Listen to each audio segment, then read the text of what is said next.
Y bueno, también bienvenidos a los que se están conectando por internet. También nos da mucho gusto que podamos compartir igual con todos ellos, que somos como una comunidad. Y como ya vieron, el tema del día de hoy es Hanukkah, qué es y cómo se celebra. Entonces, yo quiero pedirles un poquito de paciencia para los que ya celebraron Hanukkah durante varios años, ya se comieron no sé cuánta cantidad de donas y no sé cuántas cantidad de velas ya consumieron, que tengan un poco de paciencia con los que están empezando y que al contrario pues les ayudemos, nos ayudemos unos a otros a entender mejor esto, ¿sí? Y bueno, siempre me gusta preguntar quién de aquí ya, o más bien, quién de aquí no ha celebrado esta fiesta. Creo que sería más fácil. ¿Alguien va a celebrar Hanukkah por primera vez? ¿La primera vez que les toca esta celebración? Bueno, pues no se apenen, al contrario, pues felicidades, más el top, porque es una gran bendición poderse acercar al Eterno de esta manera. Y bueno, fíjense, lo primero que vamos a considerar con esta cuestión de Hanukkah es, a ver, déjame nada más que funcione. ¿Sí? Ahí, ¿ya? Es que creo que se va la pantalla. Bueno, lo primero que vamos a considerar es, no tienen una base en la ley de Moisés, no tienen una base en la Torah, no es una ordenanza bíblica el celebrarlas. Entonces, base a eso, muchos dicen, no, ¿sabes qué? Absolutamente no, y además me rasgo las vestiduras, ¿no? Entonces, y ya si le avanzo, me pongo a apedrear a los que vea que sí anden como con esas cuestiones. Entonces, desde mi punto de vista, ok, no hay ningún problema, si no la quieren celebrar, bueno, pues bueno, ya nos tocarán más donas en el mundo y más de otras cosas, pero yo no considero que sea una transgresión el hecho de celebrar esta fiesta, sino más bien todo lo contrario. Si observamos, si analizamos los elementos, algunos los tenemos aquí, creo que tienen mucho sentido con el mensaje que vino a traer el Mesías, justamente, con la idea de este. Y bueno, para iniciar vamos a Juan capítulo 10, acompáñenme al Evangelio de Yohanan, capítulo 10, para ver un pasaje muy contundente desde mi punto de vista y que también nos da un cimiento para poder decir, bueno, ¿podríamos o no podríamos celebrarla? Entonces, bueno, vamos a pensar esto. No hay una obligación per se de celebrar esta fiesta, por cuanto no está dentro de las fiestas que son ordenadas en el libro de Levítico o en la ley de Moisés. Pero resulta que si avanzamos a lo largo de nuestra Biblia, llegamos al Evangelio de Juan y llegamos a este pasaje que está en Juan capítulo 10, verso 22. ¿Ya están ahí? Bueno, fíjense, dice, celebrabas en Jerusalén la fiesta de la dedicación.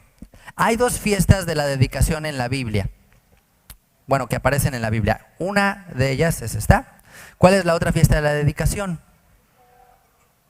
La fiesta de Sukkot, así es, muy bien. La fiesta de Sukkot también se le conoce como la fiesta de la dedicación. ¿Por qué será la fiesta de la dedicación? ¿Qué se dedicaría? ¿Qué sucedería? A ver, ¿cómo qué elementos están relacionados? Bueno, sí, evidentemente había los frutos, se dedicaban a la cosecha. Casi todas las fiestas de cosecha se dedicaba a la cosecha, pero se dedicaba, fue el día posiblemente que Salomón inaugura el templo, o en los días en los que Salomón inaugura el templo, es, si no me equivoco, Primera de Reyes capítulo 8, ahí lo pueden leer, dice que era el otoño y entonces eran esos días. Entonces, bueno, pero fíjense, por eso aquí aclara que no es esa fiesta, porque dice era invierno. Entonces, ya de ahí, pues nos limita a la cuestión del tiempo y nos dice que era invierno. Dice, y Yeshua andaba en el templo por el pórtico de Salomón. El pórtico de Salomón era una especie de atrios, de patios que había dentro de la parte exterior del templo, en donde generalmente se reunían las personas a estudiar, a escuchar de la palabra de Dios. Entonces, es muy probable que Yeshua, cuando leemos que dice que enseñaba en el templo, es muy probable que se refiere ahí.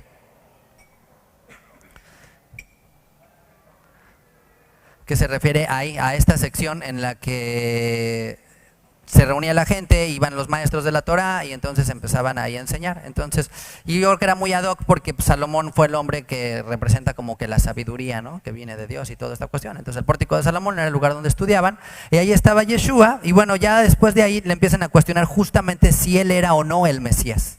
¿sí? Y es una parte también curiosa e interesante que tiene que ver con parte del mensaje de la fiesta de Hanukkah en la idea mesiánica que traía Yeshua. Entonces, algunos yo he escuchado que me dicen, bueno, aquí dice que Yeshua andaba ahí, mas no dice que estaba celebrando la fiesta. Entonces, bueno, también puede ser cierto, pero yo creo que si toda la escritura es inspirada por Dios, si el Evangelio de Juan pues también fue inspirado por la Ruach, por el Espíritu de Dios, cada palabra que se ponía en estos pergaminos tenía que ser sumamente bien pensada, porque escribir en aquella época pues era muy costoso, era digamos que difícil conseguir esto. Entonces cada palabra que ponías, no había liquid paper, no había corrector o así de control Z, de que bueno, me equivoco y no importa. Entonces tenías que pensar bien lo que ponías. Entonces yo creo que si aquí en el Evangelio de Juan está documentado este momento en que Yeshua está ahí, es porque se estaba llevando a cabo esta celebración y él era parte de esa celebración. Y creo que tiene todo el sentido del mundo, considerando que Yeshua es justamente la luz que vino a traer de parte del Padre a iluminar la vida de los hombres. Dijo él mismo, yo soy la luz del mundo, el que me sigue pues no andará en tinieblas, sino tendrá la luz de la vida. Entonces esta es la fiesta de las luces, fiesta de las luces, y Yeshua fue concebido durante los días de Hanukkah. Y bueno, esto es un tema más largo para saber cuándo nació Yeshua, pero si consideramos que Yeshua nació en la fiesta ¿de qué? De Sukkot, si le quitas aproximadamente 9 meses, ¿cuántos son? 42, ¿cuántos es un bebé? ¿Cuántos? ¿40 semanas? ¿Ya está? ¿38? 48, no, ese ya se pasó del horno. No, 40 semanas, ¿no? 40, bueno, por ahí. Si le quitas 40 semanas a los días de Sukkot, ¿a qué fiesta llegas? Llegas a Hanukkah. Entonces, hay un video, a ver si algún día lo logran encontrar, porque yo se lo llegué a ver un par de veces, donde está una representación justamente de cuando nace el Mesías, y se ve en este cortometraje a Miriam, que está encendiendo una Hanukkah, y en eso se aparece el ángel Gabriel y le dice, tú vas a dar a luz al Salvador del mundo, ¿no? Entonces me hace muy curioso, pero si cuadras los días, que bueno, ya después lo podríamos analizar con mucha calma, de por qué sí es así, Yeshua fue concebido en la fiesta de las luces, ¿sí? Se le dijo justamente a Miriam, a María, tú vas a dar a luz al que va a ser la luz de este mundo. Entonces yo creo que el Evangelio de Juan, por lo tanto, pues es igual de inspirado que la Torá. No, tal vez no podríamos hablar de la misma autoridad, pero definitivamente es inspirado por Dios. Y por eso es que creo que tenemos toda la confianza de poder hacer esta celebración. Ahora, otra pregunta que generalmente hacen, bueno, ¿por qué celebran esto si ustedes no son judíos? ¿No?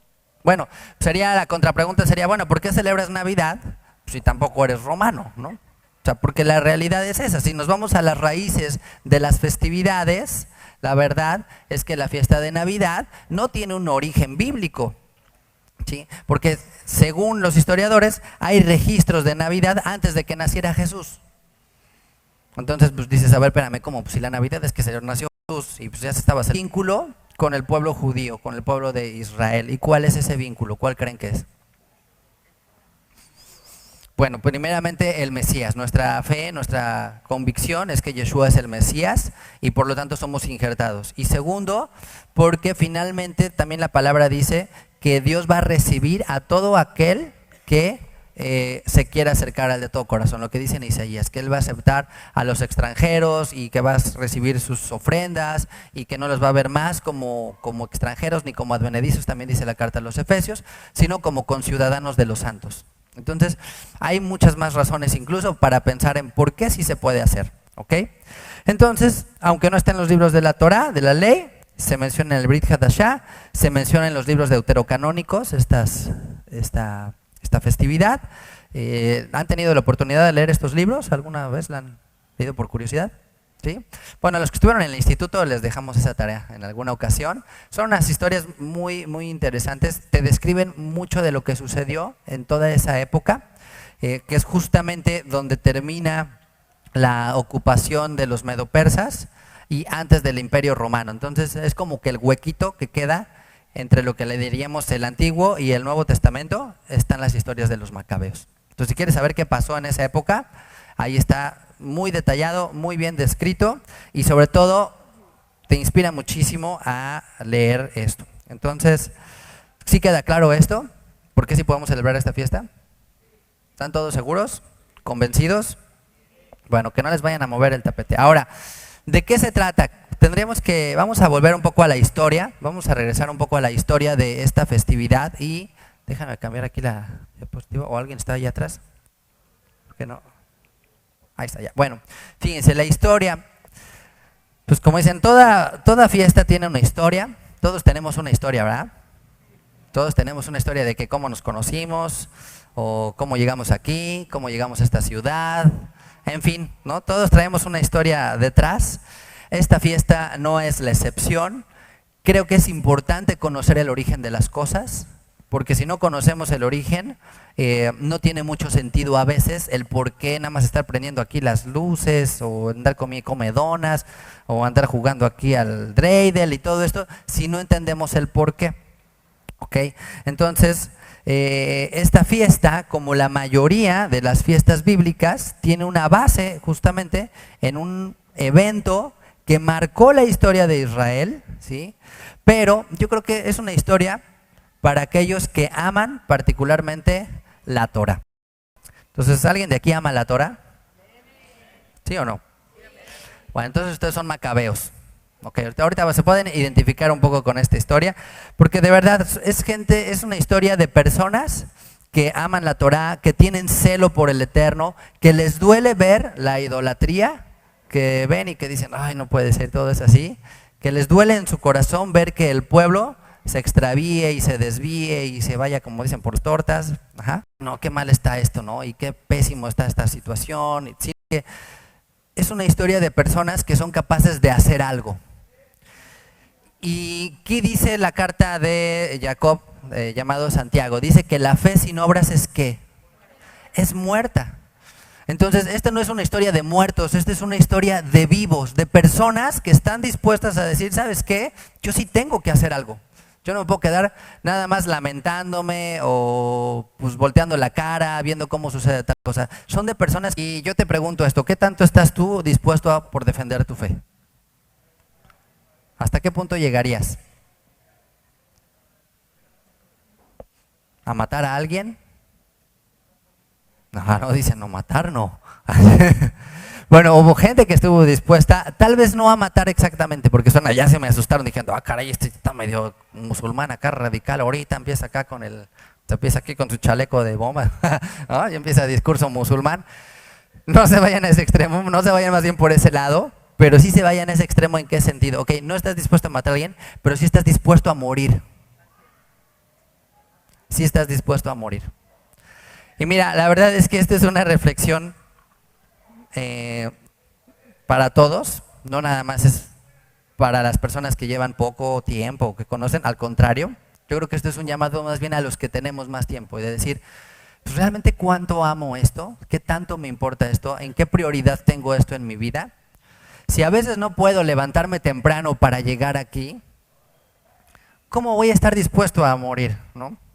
Si a veces estoy dispuesto a pagar los 80 pesos porque pues me quedo sin las palomitas del cine, ¿cómo voy a estar dispuesto algún día a entregar mi vida por esto? O sea, la verdad es que sí, a veces hay que pensarlo, hay que reflexionarlo, porque no sabemos a dónde nos va a llevar la vida, no sabemos en qué circunstancia nos va a poner, pero yo te aseguro que una y otra vez Dios te va a poner en estos conflictos, te va a poner así como en estas aparentes luchas, ¿no? De que dices, ay, es que tengo que hacer esto que me gusta, o estoy aquí en mi zona de confort, y de repente, bueno, pero pues también me están pidiendo que vaya, o que llegue temprano, o que haga, o que dé, o que haga algo. Y entonces es ahí simplemente un punto de decisión. Entonces, bueno, pues esta historia yo espero que les inspire, se las quiero leer, la tengo aquí apuntada. Algunas veces se las he leído, creo que aquí, y es como un resumen, es un breve resumen de qué es lo que sucedió históricamente. De esto pues pueden encontrar muchísima información en internet, en Wikipedia, en el History Channel, en un montón de lugares. Todo esto está documentado y esto es una historia que está relacionado con el pueblo de Dios, ¿sí? Bueno, fíjense aquí, les voy a leer, así que traten de imaginar un poco estos sucesos y traten de identificarse, si es posible, con esto que vamos a escuchar. Dice así: fue en la época del segundo gran templo de Jerusalén, hace casi 22 siglos, cuando tuvieron lugar los eventos que conmemoramos año tras año en Hanukkah. El pueblo judío había regresado a la tierra de Israel del exilio babilónico y reconstruido el gran templo. Alejandro Magno, nacido en el año 356, antes de la era común, el rey de Macedonia en Grecia del Norte, el rey de Macedonia en Grecia, dice: desde temprana edad Alejandro demostró un enorme talento militar y fue nombrado comandante en el ejército de su padre a la edad de 18 años. Habiendo conquistado toda Grecia, su padre Felipe estaba a punto de embarcarse en una campaña para invadir al archienemigo de Grecia, el Imperio Persa. Antes de invadirlos, Felipe fue asesinado y Alejandro se convirtió en el rey en el año 336 antes del Mesías. 2 años más tarde, en el año 334, cruzó el Helesponto, lo que hoy es Turquía, con 45,000 hombres e invadió el Imperio Persa. En 3 colosales batallas, ¿sí?, entre los años 334 y 331, condujo a su ejército a la victoria frente al ejército persa, que lo superaba en número de 10-1. En el año 331 el imperio persa fue derrotado, el emperador persa Darío fue muerto, por lo que Alejandro era el gobernante indiscutido del Mediterráneo. Su campaña militar duró 12 años y lo llevó a él y a su ejército 10,000 millas hasta el río Indus en la India. Se dice que cuando Alejandro observó su imperio, lloró como un niño porque ya no había nada más que conquistar. Háganme el favor, imagínense, ya compró todos los juguetes de la juguetería y dijo: ahora con qué me voy a quedar, ahora más bien qué voy a comprar, y ya no había más que conquistar a la edad de 32 años, imagínense. ¿Qué estaban haciendo a los 32 años ustedes y yo? ¿Quién sabe? No importa, dice: solo el agotamiento de sus hombres y la inoportuna muerte de Alejandro en el año 330 del Mesías, arte se fragmentó en 4 grandes trozos, con el deporte o la filosofía, la influencia del helenismo en el imperio romano, en el cristianismo y en el oeste fue monumental. La interacción entre los judíos y los griegos y el impacto del helenismo sobre el judaísmo fue sumamente interesante. Ahora sí, fíjense, judíos y griegos. Dice: los griegos no habían conocido nunca antes a nadie como los judíos, y los judíos nunca habían conocido a nadie como los griegos, ¿no? O sea, como que se vieron así, dijo: esto está bien raro, pues también está bien raro. ¿De dónde lo sacaron? La intención inicial parecía ser bastante positiva. Para los judíos, los griegos eran una nueva y exótica cultura del oeste. Tenían una profunda tradición intelectual que producía filósofos como Sócrates, Platón y Aristóteles. Su amor por la sabiduría y la ciencia. Inicialmente los judíos se encontraban bajo el dominio de los Ptolomeos, o los Seleucidas, a partir del siglo XXI. O sea, a partir del siglo XXI, esta idea de generar una cultura universal, de la globalización, de una sola moneda, en fin, de como que ya no ciudadanos de una nación, sino más bien como ciudadanos del mundo, tiene mucho tiempo, bueno, algunos años, que está tratando de desarrollarse, y hasta el día de hoy, por ejemplo, con lo que ha sucedido en la Unión Europea, por ejemplo, de pues prácticamente eliminar las fronteras, eliminar diferentes monedas, estamos viviendo eso en nuestros días. O sea, como que se está reviviendo la época de la conquista griega una vez más. ¿Ok? Ahora, dice después, sería errado ver el conflicto simplemente como Grecia contra Israel.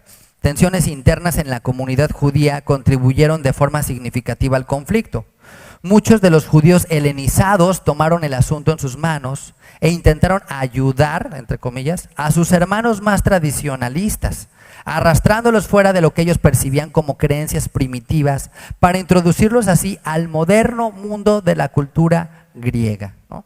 Entonces, hay mucha gente, sobre todo, por ejemplo, me platicaba alguien en Europa, que vive ahí en Europa, dice: es que tú hablarles de Dios, o sea, que a la gente llegues a un lugar y tú traigas una Biblia, es como si tú intentaras convencer a alguien de que Harry Potter es real. O sea, lo ven como una cuestión intelectual como de kinder, o sea, lo ven como si fueran historias que se le cuentan a un niño en el kinder, como nada más como para que se porte bien y para cimentar cuestiones morales. Entonces, para los europeos, por lo que me decían, ya lo ven de una manera totalmente retrógrada, arcaica, antigua, como que bueno, pues eso fue la época en la que Europa vivió pues una cuestión ahí de una religión muy fuerte, pero hoy en día ya están, según ellos, liberados de todo eso, ya están vacunados de todo eso.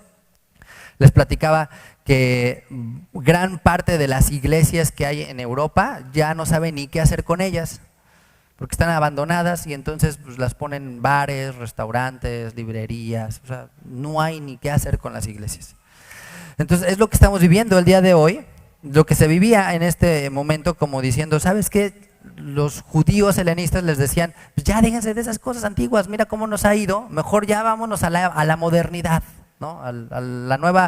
Al nuevo mundo, ¿sí? Bueno, dice, mientras que la alta esfera de la sociedad judía, junto con el resto de la población del mundo mediterráneo, adoptó rápidamente la cultura helenista, algunos hasta el punto de renegar su identidad judía. ¿Se acuerdan que trataban de revertir la circuncisión?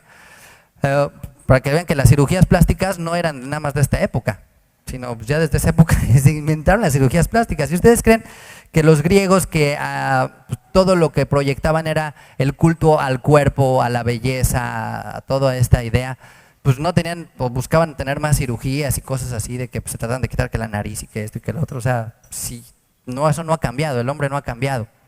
Bueno, dice aquí, la vasta mayoría de los judíos se mantuvieron leales y fieles.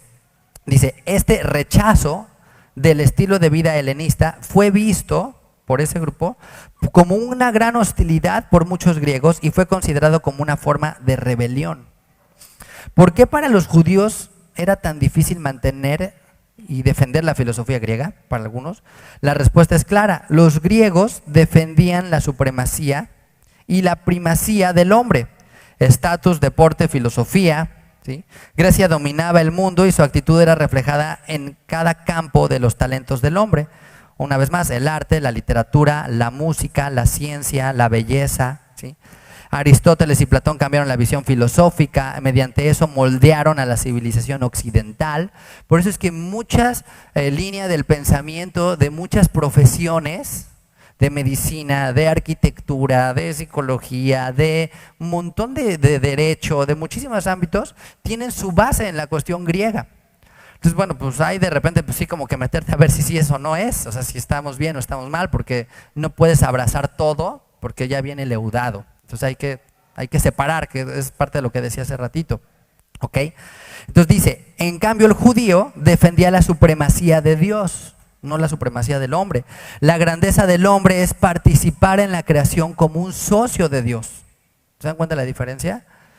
Dice, su grandeza es mirar a Dios como un autor y que tenemos que despojarnos. Entonces, cuando hablamos de las raíces hebreas, cuando hablamos de estudiar la Biblia en un contexto hebreo, también es considerar estos puntos, que mucha de nuestra forma de pensar, incluso que tiene que ver con nuestros hábitos, que están arraigados a lo que pensamos, viene de ahí y tenemos que reflexionar si realmente es el llamado que Dios nos está haciendo y cómo quiere que vivamos y esa diferencia, ¿ok? Ahora, bueno, vamos a seguir para no tomar más tiempo. Vamos a entrar más bien allá a la historia de cómo se da esta batalla. Dice Josué, llamado, Yehoshua, quien cambió su nombre, como lo hicieron muchos entre los helenistas, a Jasón, también se cambiaban los nombres. Ofreció a Antíoco, que era el gobernador, el rey, un generoso soborno para destituir al sumo sacerdote Johanán y ser nombrado él para el codiciado cargo. Era el comienzo del final de la integridad del sacerdocio del templo. Jasón se valió de su alta investidura para difundir aún más las costumbres griegas entre los demás sacerdotes. El supuesto sumo sacerdote Jasón, y dice incluso, construyó un gimnasio junto al templo y se dispuso a corromper a sus correligionarios con costumbres paganas y conductas inmorales. Pero muy pronto otro judío helenizado, Menelaos, superó a Jasón en su propio juego y compró el puesto del sumo sacerdote con un soborno mayor, financiado con los utensilios de oro robados del templo. Háganme el favor, imagínense. O sea, se roba las cosas del templo y con eso compra el puesto del sumo sacerdote. Ya ahí entró la corrupción. Ya entendemos la raíz, la base de por qué Yohanan el Bautista no se metió al sacerdocio en el templo y se fue mejor al desierto, porque el sacerdocio ya estaba corrompido. En la época de Yeshua, pues incluso dice que había dos, que uno era Anás y otro era Caifás, pero realmente ninguno de los dos era levita. Entonces, pues bueno, desde aquí empezó esta idea de que el puesto del sumo sacerdote se compraba, se sobornaba, en fin. Dice, Jasón reunió entonces un ejército y atacó a Menelaos en Jerusalén, asesinando a muchos de sus hermanos. Antíoco interpretó esta escaramuza civil como una revuelta contra su trono y envió ejércitos a Jerusalén, saqueando el templo, asesinando decenas de miles de judíos. No fue la primera vez ni la última que la asimilación y la disputa trajeron calamidades sobre el pueblo. Para tener una idea de la naturaleza de Antíoco, podemos decir que él agregó el título de Epífanes, que significa como la manifestación de Dios. O sea, como que soy así como que una manifestación divina, ¿sí? En otras palabras, Antíoco no solo pensaba que era una manifestación de Dios para los hombres, sino pensaba que él era Dios. Pero incluso sus propios seguidores se burlaban de él llamándolo Antíoco Epímanes, que significa Antíoco el loco, ¿no? Entonces, está loco, o sea, ya ni siquiera lo consideraban, ni los más cercanos. Dice, la persecución de los griegos a los judíos no fue nada más y nada menos que una guerra entre dos culturas. Antíoco y los griegos estaban decididos a imponer su dominio cultural y convencer a los judíos de la superioridad del pensamiento griego. Su táctica, prohibir cosas claves de la observancia judía. A ver, ¿quién se acuerda qué prohibió Antíoco? El estudio de la Torá, la circuncisión, el Shabbat, no tanto propiamente como el casarse, pero como se dice que a la novia la pasaban con un general griego antes de la boda, se dejaron de casar y sí, evidentemente había ciertas restricciones para casarse. Ajá. ¿Y qué otra? Faltaba una. Las fiestas, las festividades. Esas 5 cosas prohibió Antíoco Epífanes y justamente pues fue la táctica para poder amedrentar o para poder debilitar espiritualmente al pueblo de Israel. Y créanme que en la medida que dejemos de guardar eso, la sociedad se va a venir abajo. La sociedad, me refiero en el sentido de la sociedad bíblica, la sociedad del pueblo de Dios. Entonces, cada uno de estos mandamientos son muy importantes por sí mismos. El casarse, el Brit Milá, el guardar Shabbat, el guardar las fiestas, el estudio de la Torá. O sea, cada uno de ellos son fundamentales para tu vida espiritual. Entonces, bueno, si no te has casado, pues te recomiendo que te cases. También es bueno. Ok, dice el verso, dice aquí en la misma historia, dice, ¿por qué el estudio de la Torá? Porque bueno, la Torá es el libro de la vida, ¿no? La Torá es como lo que nos dice cómo vivir. Entonces, si tú quitas eso, es como para abrir un aparato, un mueble, y que no trae ningún instructivo y dices, ay, en la torre, ¿no? Así como algunas casas de campaña que llevan y que en la época de Sukkot y pues no tienen ni cómo, y qué es esta cosa, no saben ni qué forma tiene y se te complica mucho. Entonces, el estudio de la Torá es fundamental, como diría un rabino llamado Emanuel Feldman, dice, la historia demuestra que en el momento en que el estudio de la Torá es abandonado, la asimilación de los judíos a los pueblos que los circuncidan hace su entrada. Sin excepciones en la historia, todas las comunidades judías en las cuales la enseñanza y el estudio de la Torá no fueron una prioridad, gradualmente fueron desapareciendo de la escena. Por eso no es extraño que Akiva dijo, también un comentario en el Talmud, esperar que un judío viva sin Torá es como esperar que un pez viva sin agua. No hay manera de sobrevivir, ¿sí? No hay forma de sobrevivir, no hay existencia por sí misma. Y en fin, con respecto al Shabbat, pues es evidente, ¿no? También por eso dice el dicho, más de lo que Israel ha guardado el Shabbat ha logrado guardar a Israel. Entonces, el Shabbat es una luminaria en medio de las tinieblas de la diáspora, en medio de la oscuridad que implica todo este mundo. Ajá. El Brit Milá representa una identidad de un pacto, ¿sí? No significa que sea la salvación por sí mismo, pero es la identidad de un pacto que guardamos con el Eterno y es muy importante porque se le dio desde la época de Abraham. Por supuesto, el matrimonio no nada más es una cuestión para procrear y para mantener la especie, sino realmente es para preservar y mantener la fe y para mantener la emuná del pueblo de Dios generación tras generación.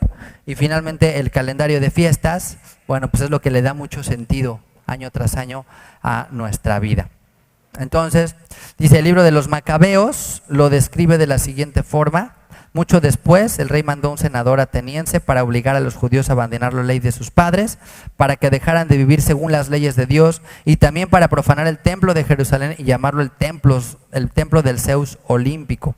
Colocó un ídolo de Zeus sobre el sagrado altar y obligó a los judíos a arrodillarse ante él, so pena de muerte. ¿No? Es parte de lo que se conoce como la abominación desoladora, es eso. Ahí se dividió en este momento de la historia. Ahora dice, un momento crucial. En cada ciudad de aldea se erigieron altares con estatuas de los dioses y diosas de Grecia. A medida que las tropas de Antíoco hacían sentir más la presión de su puño sobre la nación, los judíos parecían incapaces de ofrecer resistencia. La comunidad judía estaba dividida respecto a este llamado a la asimilación. Algunos vieron la asimilación como una influencia positiva y modernista y la recibieron bien. En general hubo una polarización. Por un lado estaban los judíos que querían asimilarse, llamados helenistas, y por otro lado la devota comunidad observante. ¿Ustedes se acuerdan en el Nuevo Testamento? Hay algunos pasajes donde dice que se acercaron unos griegos a Jesús a celebrar la fiesta en el Evangelio de Juan, creo que es en el capítulo 12. Y también en el capítulo 8 dice, se irá a enseñar a los griegos, entre los griegos, cuando dice Yeshua, donde voy no me pueden ustedes seguir. Y entonces dijeron los fariseos, ¿se irá a enseñar a los griegos? ¿Quiénes eran esos griegos? No eran propiamente los de Grecia, sino más bien eran los judíos que se habían helenizado, que ya se habían como asimilado, ¿sí? Entonces, bueno, a esos se refiere, a esos griegos en el Nuevo Testamento. ¿Ok? Luego dice también aquí, dice, el problema llegó a su cúspide en una pequeña ciudad llamada Modín, no lejos de Jerusalén. Los soldados griegos llegaron un día y ordenaron que los judíos sacrifiquen un porcino al dios pagano. Al comienzo nadie se ofreció y los judíos se rebelaron orgullosamente contra sus opresores paganos. Pero luego un judío helenista se ofreció voluntariamente a hacer este sacrificio. Furioso por esta atrocidad, un judío llamado Matatías, de la familia del clan sacerdotal Hashmonea, mató al hombre en ese mismo momento y luego a los soldados que estaban allí presentes. O sea que acá de repente le salió lo levita, estilo, ¿cómo se llamaba este hombre? Pinjas y varios que han habido ahí como que medio celosos de Dios. Y dijo, no, hasta ya le subió la sangre a la cabeza y dijo, esto yo no lo aguanto. O sea, no puede ser que si todos estamos diciendo que no, y pues yo sí le entro por delante. Dijo, no, ¿sabes qué? Hasta aquí llegó, se echó a este que se ofreció y además a la guarnición que estaba ahí de soldados griegos. Y entonces dice después, él y un valiente grupo y sus 5 hijos, de los cuales el más famoso fue Yehuda, se escaparon a unas cuevas cercanas y se convirtieron en el centro de una ciudad, de una unidad revolucionaria. Estaban preparados para pelear y morir para preservar el judaísmo, luchando contra los griegos no solo militarmente, sino también religiosamente. El ejército, bajo el mando de su hijo Yehudá Macabeo, crecía a diario en número y fuerza. Todos los judíos leales y valientes se les unieron, formaron legiones que cada tanto abandonaban sus escondites para lanzarse sobre destacamentos y avanzadas de los enemigos y para destruir los altares paganos que se erigían por orden de Antíoco Yehudá, por orden de Antíoco. Dice, Yehudá era llamado el Macabeo, palabra compuestas por las primeras letras de las 4 letras hebreas, de las 4 palabras hebreas, Mika Moja Baelim Hashem. ¿Se acuerdan esa frase? Mika Moja Baelim Hashem significa ¿quién como tú entre los dioses? O ¿quién como tú entre los poderosos? También se podría traducir. Entonces, Macabeo es un acróstico de Mika Moja Baelim Hashem, como quién, como tú entre los dioses. Otros dicen que Macabeo también significa el martillo, que tenían el oficio de ser como herreros. Y es interesante porque la Januquía o la menorá, perdón, del templo, este candelabro de 7 brazos, estaba hecho de puro martillazo, o sea, se hacía de una sola pieza. Entonces, bueno, pues con detalles así. Después dice, enfurecido, Antíoco envió un ejército mayor y en la milagrosa y decisiva batalla de Bet-Sur, los macabeos resultaron victoriosos, siendo apenas 6,000 hombres, derrotaron a un fuertemente armado batallón de 47,000 sirios. Después de 3 años y medio de luchas, de allí avanzaron a Jerusalén, liberaron la ciudad y recuperaron el templo. Limpiaron de ídolos el santuario, reconstruyeron el altar y se prepararon para reanudar el servicio divino. Lo consagraron el día 25 del mes de Kislev del año 138 antes de la era común. Una parte central del servicio diario del templo era el encendido de las luces de la menorá. Ahora, con el templo a punto de ser reinaugurado, solo se encontró una pequeña vasija de aceite sagrado y puro con el sello del sumo sacerdote intacto. Alcanzaba para un solo día y el especial proceso necesario para preparar más aceite llevaría más de una semana. Sin desanimarse, con alegría y gratitud, los macabeos encendieron las lámparas de la menorá con la pequeña cantidad de aceite y reinauguraron el templo. Milagrosamente, como si fuera una confirmación del poder de su fe, el aceite no se consumió y las llamas brillaron durante 8 días completos. Por todo esto, los sabios de aquella generación decretaron que sean estos 8 días, a partir del 25 de Kislev, días de alegría y de alabanza, y que en ellos se enciendan luces durante 8 noches, para mostrar y difundir el milagro de lo ocurrido. La fiesta de Hanukkah fue inspiración para muchos luchadores contra las injusticias y la opresión. Resultó ser fuente de aliento en tiempos modernos para el sionismo, ayudando a sus fundadores y pioneros a libertar la tierra de Israel de diferentes conquistadores y profanadores, para finalmente establecer allí un Estado de Israel independiente hace poco más de 70 años. Hanukkah es una fuente permanente de lucha contra los ídolos y la asimilación. Demuestra la vigencia de los valores y la cultura hebrea por la cual lucharon los macabeos de entonces y de todos los tiempos. Hanukkah es un momento de decirle al mundo: aquí estamos, somos pocos, pero no seremos asimilados. ¿Qué les parece? ¿Ustedes qué dicen? Muy interesante, ¿no? Pues bueno, yo creo que ese es el mismo llamado y la misma, vamos a llamarle batalla, aunque no militarmente, que tenemos el día de hoy, como creyentes en el Mesías, como creyentes en la Torah. Porque vamos no nada más en contra de una corriente, vamos a llamarle secular, contra una corriente del mundo, sino contra una corriente espiritual. Y gran parte de la filosofía, por eso no podemos dejar pasar estos días. Yo te invito a que no dejes pasar ninguno de estos días encendiendo tu Hanukkah. Y bueno, vamos a ver ahora cómo se celebra esto, cómo lo celebramos. Déjame cambiar aquí. A ver. Ahí está. Bueno, ¿qué costumbres hay en Hanukkah? Ya dijimos que por cuanto no es un precepto de la Torah, prácticamente todo lo que hacemos es en base a una costumbre que está ligada a esta historia, que ustedes ya leyeron, que ya escucharon de qué se trata. Y bueno, uno de los más importantes es el encendido de la Hanukkah. ¿Qué es una Hanukkah? Es un candelabro que representa la menorá del templo, nada más que esta tiene la peculiaridad que tiene 8 brazos.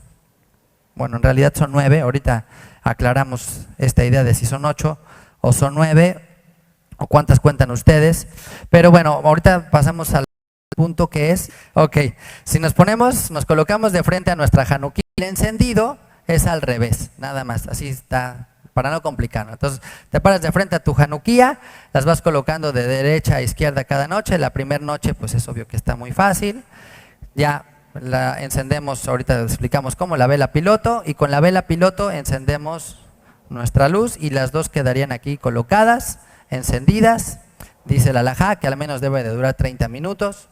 Entonces aquí está más difícil por el calor, las pueden meter al congelador y les aguanta mucho más. Y si es de aceite, creo que les dura toda la noche. Entonces la segunda noche, bueno, pues ya se consumieron, ¿no? Ya se acabaron. Volvemos a partir de nuestra vela piloto o vela ciervo y entonces empezamos a colocarla, la primera que pusimos, y en este caso la segunda noche sería esta.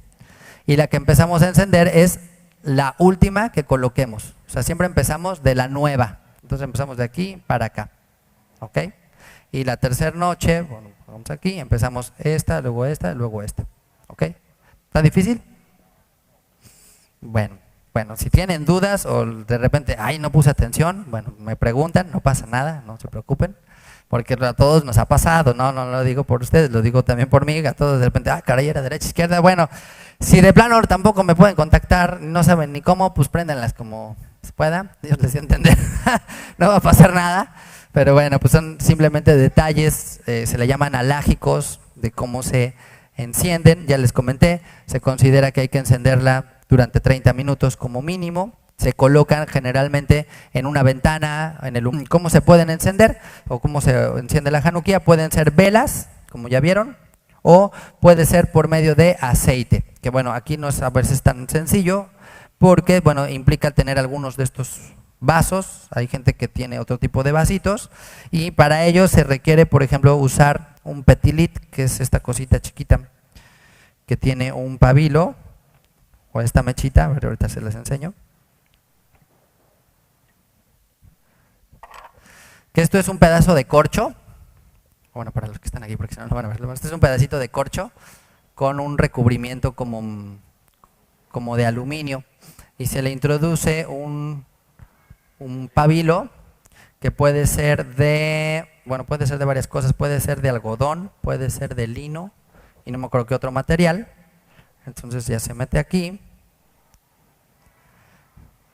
y esto queda flotando, obviamente aquí se pone el aceite. ¿Cuándo se lo ponemos? Pues sí, no, para que vean. ¿Qué aceite se puede usar?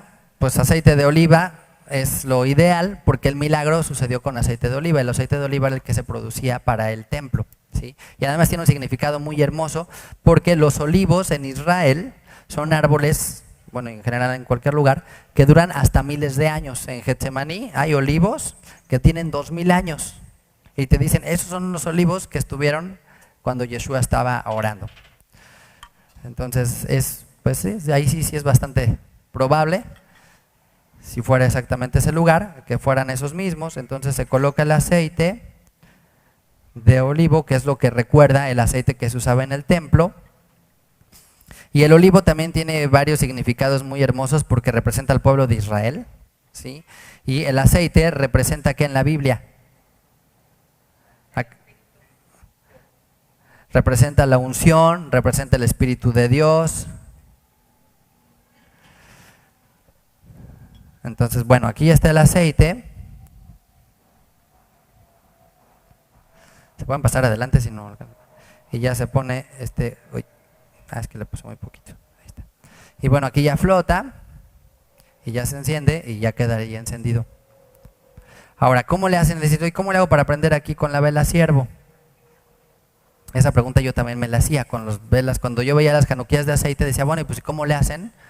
Porque si esta fuera la vela siervo, ¿cómo le hago para prender las otras con esta?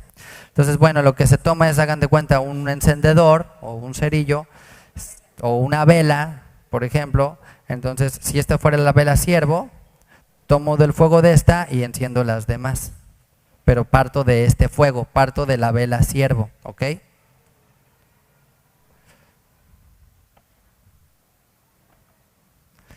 Bueno, ok, entonces, sí queda claro también qué aceite usar, o pueden usar. Digo, si no fuera aceite de olivo, también se puede usar de otro, mientras no sea el del carro, para que no vayan a encender todo. Nada más es que prenda la januquía. Entonces, se puede usar cualquier aceite, principalmente es el aceite de olivo, ¿ok? Y yo te digo, la idea es expandir el milagro. Pon tu januquía en una ventana, en la puerta. Ahora sí que no te sientas intimidado por el vecino que puso ahí su pinototote así grandotote y su Santa Claus y todo eso. Pues yo también pongo lo mío, ¿no? También no pasa nada. Ya vimos cómo se enciende, y bueno, también la tradición nos dicta hacer algunas bendiciones. Y me faltó, ¿qué se hace en Shabbat? ¿Cómo le hacemos en Shabbat? Si el mandamiento dice no encenderás fuego en Shabbat. Exactamente. Entonces en Shabbat, ¿qué prendemos primero? Aquellos que prenden velas de Shabbat. Prendemos primero la januquía, y después ya se encienden las luces o las velas de Shabbat. Entonces nada más si tengan cuidado con ese detalle, porque si llega la noche y no prendiste tu januquía, pues ya te quedaste así como atrapado, porque dices, oye, ahora no puedo, o sea, porque pues ya tengo el mandamiento que está por escrito que dice no enciendas fuego, y pues esta es una tradición, así que pues ya no la prendiste. Entonces trata de prenderlas antes, particularmente ese Shabbat, obviamente. ¿Y qué sucede para terminar el Shabbat? Para hacer Abdalá, primero hacemos Abdalá, o sea, primero concluyes el Shabbat, que es la separación es Abdalá, se enciende la vela de Abdalá y luego ya se enciende la Hanukkah. ¿Ok? Nada más abusados con ese detalle del Shabbat, porque pues ahí sí es algo que está escrito y pues ya no le podemos mover. O sea, ahí sí no puedes decir, bueno, no me importa el Shabbat, yo prendo mi Hanukkah, ¿no? Pues ahí sí ya no se podría. ¿Ok? O prendes unas de foco, pues ya ni modo, ya no te queda de otra. ¿Ok? Bueno, ¿queda claro entonces? ¿Sí? ¿Sí entendimos todos para cómo hacerlo? No, bueno, a salir transgresores. Bueno, ¿qué otro punto hay? Ah, bueno, las bendiciones. También se acostumbra recitar, obviamente, algunas bendiciones para agradecer a Dios por eso. Y estas bendiciones se dictan después del encendido del shamash. O sea, prendes el shamash, después dices las bendiciones y después prendes las otras luces. ¿Ok? Entonces se enciende el shamash, se recitan las bendiciones y ya después. Entonces son 3 bendiciones. Todo esto se los voy a pasar por WhatsApp. Se les va a pasar un archivo donde viene todo así desglosado. Viene la historia, les puedo mandar la historia que les leí para que la lean en casa, se la lean a los invitados o a los hijos. ¿Ok?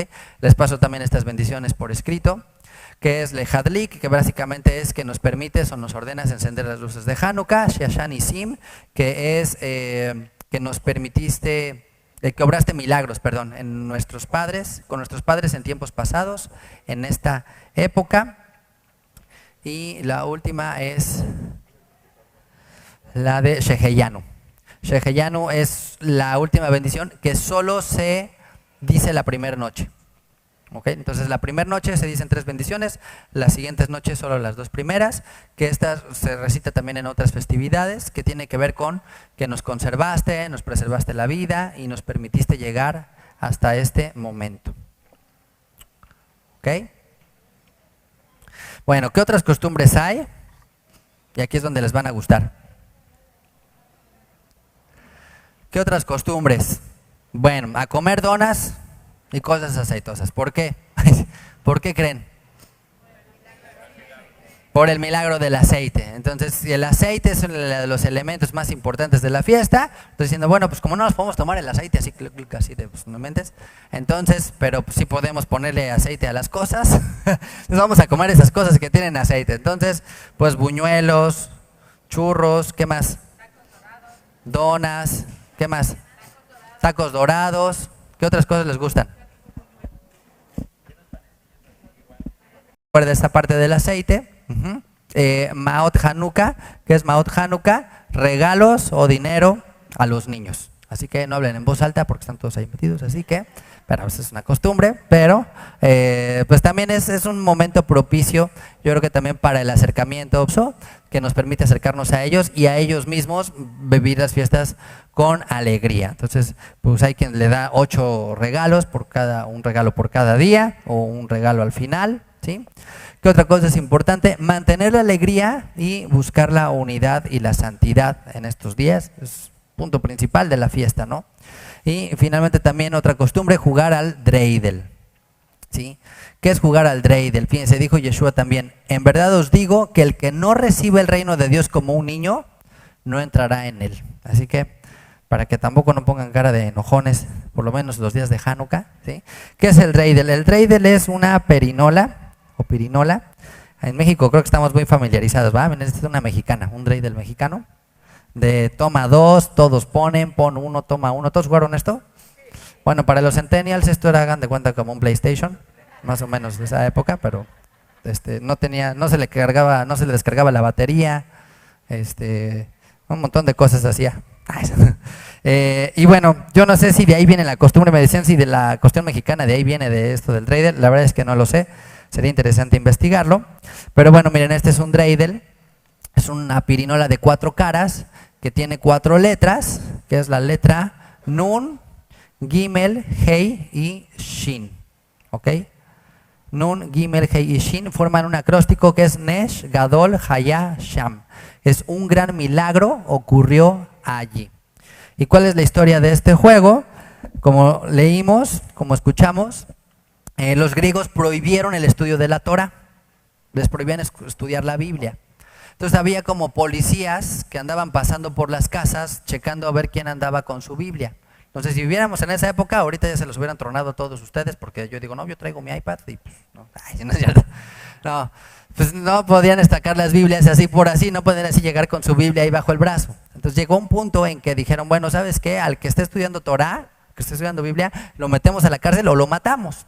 Entonces, pues ya andaban los judíos también al tanto de eso, y cuando veían que se acercaba o sabían que llegaba uno de estos griegos, de estos soldados, metían los libros abajo de la mesa, escondían los libros de Torah y sacaban pues una como estas. Entonces ya cuando llegaban los griegos decían, ¿qué hacen? Y decían, no, pues aquí, mira, aquí no, pues toma uno, toma dos, todo así y ya. Ya cuando se iban, volvían a sacar la Biblia y ya guardaban los juegos. Les digo que ahora es al revés, ¿no? Ahora meten los juegos y sacan los libros y ahora entonces reunirnos, podemos estudiar cada semana sin que tengamos una espada aquí en el cuello todos los días o todas las semanas. Entonces de ahí viene la costumbre de hacer este juego. Y bueno, ¿cómo se juega? Para que nadie haga trampa, vamos a poner las reglas, ¿okay? Es muy divertido. Se juega generalmente con dulces. Entonces pueden comprar una bolsa de algún dulce que les guste a los que vayan a jugar, se ponen en la mesa y pues como el mismo juego de la primera se hace girar y depende de lo que caiga es lo que significa. Entonces, por ejemplo, la Nun, a ver si se alcanza a ver, creo que miren, aquí hay uno más grande. La letra Nun, que es esta, significa nichts en Yiddish, que es nada, o sea, no ganas, pero bueno, pues tampoco pierdes, ¿no? O sea, te quedas ahí. Ok. Luego, la siguiente letra, que es la Gimel, que es esta que tiene, se parece a la Nun, nada más que tiene como una palita, una patita aquí. Es Gans, que significa todo, ahí sí te llevas todo lo que pusieron al inicio. Ok. Luego, la letra Hei, que es la Halb, significa mitad, o es la mitad. Te llevas la mitad del contenido de la bandeja o lo que se haya puesto ahí en el pozo. Y si el número es impar, se divide, se toma, hagan de cuenta, la mitad menos 1. O sea, si son 5 los que habían, se llevarían 2. La letra Hei es esta. ¿Ok? Y finalmente la letra Shin, que es esta, significa pon, que significa pon. Aquí hay dos opciones, lo que cada quien puso al inicio o se pone todo lo que hay ahí, que generalmente se pone lo que se estipuló al inicio para jugar. Dicen, vamos a poner 2 dulces cada quien, y ya se pone al centro de los 2 dulces, y entonces, bueno, ese es el pozo, y a quien toma todo se lleva todo, y se vuelve a poner para que siempre haya, y así hasta que más o menos se aguante. Esa es la primera modalidad. La otra modalidad es que, a ver quién hace girar más tiempo el dreidel. Entonces se pone un cronómetro o algo, y el que haga girar más tiempo pues es el que gana y ya se lleva lo que está ahí, o lo que se estipule. Otro juego que es más difícil porque se necesitan más dreidel es ponerlos a girar al mismo tiempo, y el que haga girar más de manera simultánea es el que se lleva los dulces también. Así que, pues bueno, ya tienen las 3 opciones de juego. ¿Cuál les gustó más? El primero, ¿no? Creo que está más divertido el primero. Y bueno, vamos a concluir pensando, finalmente esta fiesta yo les decía que apunta a figura del Mesías hijo de José, el Mesías sufriente. Porque estos son prácticamente los elementos principales de la fiesta, que es el shamash. El shamash, como dijimos, es la vela siervo, es la vela que enciende a las demás. Y justamente creo que ese es lo que nos vino a ejemplificar Yeshua, que Él vino a dar su vida por los demás, ¿sí? Aquel que se esfuerza en alumbrar a los demás espiritualmente, al final también él va a ser ascendido espiritualmente. Y curiosamente el shamash en casi todas las januquías se le pone en un lugar distinto, se le pone en un lugar o más alto o en un lugar como distinguido, en un lugar diferente. Entonces esto es interesante porque aunque hay 9 brazos dentro de la januquía, aparentemente no cuenta. Pero si te pones a pensar, la vela que se enciende más veces es justamente la del shamash. Entonces, si se tratara de pensar cuál es la vela más servicial, la que más ayuda a los demás, de la que dependen los demás, es justamente de la vela que no cuenta. Y yo creo que ese es un ejemplo de lo que enseñó Yeshua cuando dijo que en el mundo, entre las naciones, pues la gente siempre está buscando el lugar más alto, el lugar de gobierno, el lugar de dominar a los demás. Dijo, pero entre ustedes no va a ser así, ¿no? Dice, el que quiera hacerse grande tiene que convertirse en el servidor de los demás.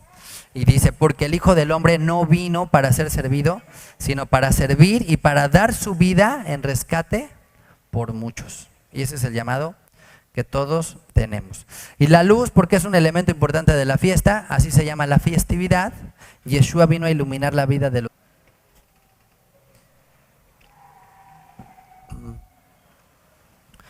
a poder resplandecer, ¿sí? Por eso esta es una oportunidad, les digo, de crecer en nuestra emuná y de tomar, digamos que de esta luz para poder brillar e iluminar el mundo también de muchos otros que lo necesitan. ¿Por qué? Porque la contraparte de la luz es las tinieblas.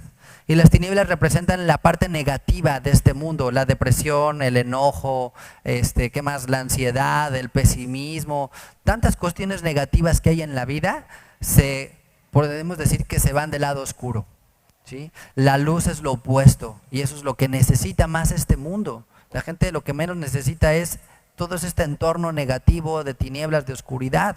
Entonces Dios te ha llamado a ti a ser una luminaria en medio de este mundo de oscuridad, de ser diferente a los demás, de poder servir a los demás, ¿sí? Eso es lo que dijo Yeshua, yo soy la luz del mundo, el que me sigue no va a andar en tinieblas, sino que tendrá la luz de la vida. Y Yeshua también nos dijo en el sermón de la montaña, dijo, ustedes son la luz del mundo, una ciudad asentada sobre un monte no se puede esconder, no se enciende una luz y se pone debajo de un almud, dice, sino sobre el candelero para que alumbre a todos los que están en la casa. Dice, así alumbre vuestra luz delante de los hombres para que vean vuestras buenas obras y glorifiquen a vuestro Padre que está en los cielos.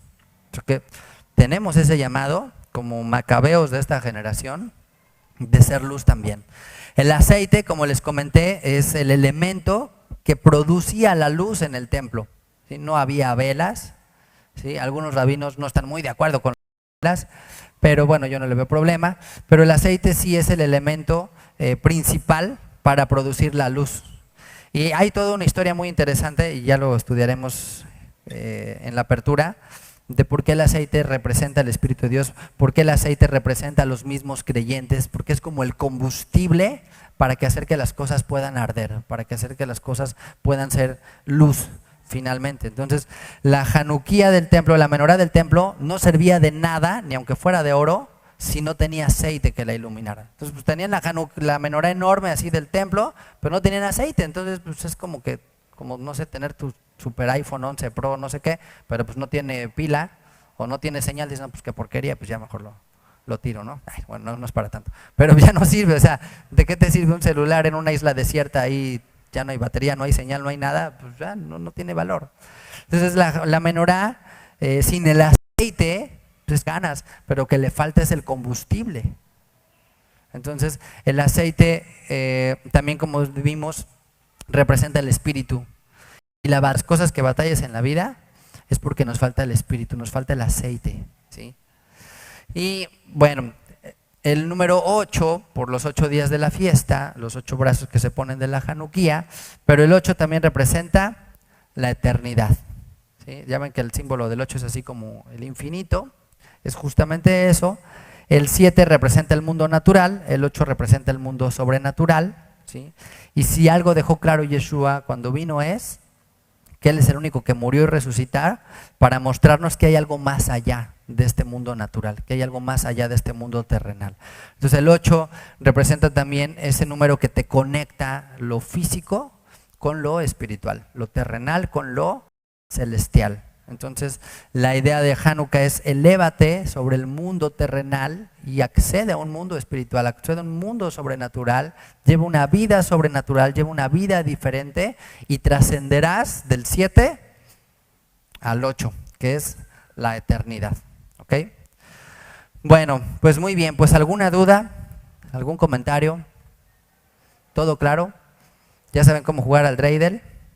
¿Ya saben cómo encender la Hanukkah? ¿Ya saben cómo comer donas? Bueno, pues así, no tengo ningún problema. Bueno, fíjense que también les paso al grupo de WhatsApp, les voy a pasar unas recetas para hacer sufganiot. Los sufganiot son como unas donas que se venden en Israel, prácticamente muy parecidas. Y los que les llaman latkes, que también es otro platillo tradicional que se come en Israel, que hagan de cuenta que son como tortas de papa, igual se sumergen en aceite. Pero bueno, pues si alguien tiene la curiosidad y los quiere hacer al estilo israelí, les paso la receta. Yo nunca los he hecho, así que les advierto que no me verán en esas, no me verán por esos lugares. Digo, a lo mejor hay un milagro este año, ¿verdad? Y puedo intentar hacer algo, pero no les prometo nada. Pero bueno, se los paso porque de repente sí es padre, de repente pues tener así, comer algo, ¿no? De la tradición y de lo que se hace en Israel. Y son esos dos platillos, los latkes y los subganiot. ¿Ok? Bueno, una otra pregunta. ¿Todos tienen Hanukkah? ¿Alguien de aquí no tiene Hanukkah? ¿Todos ya tienen Hanukkah?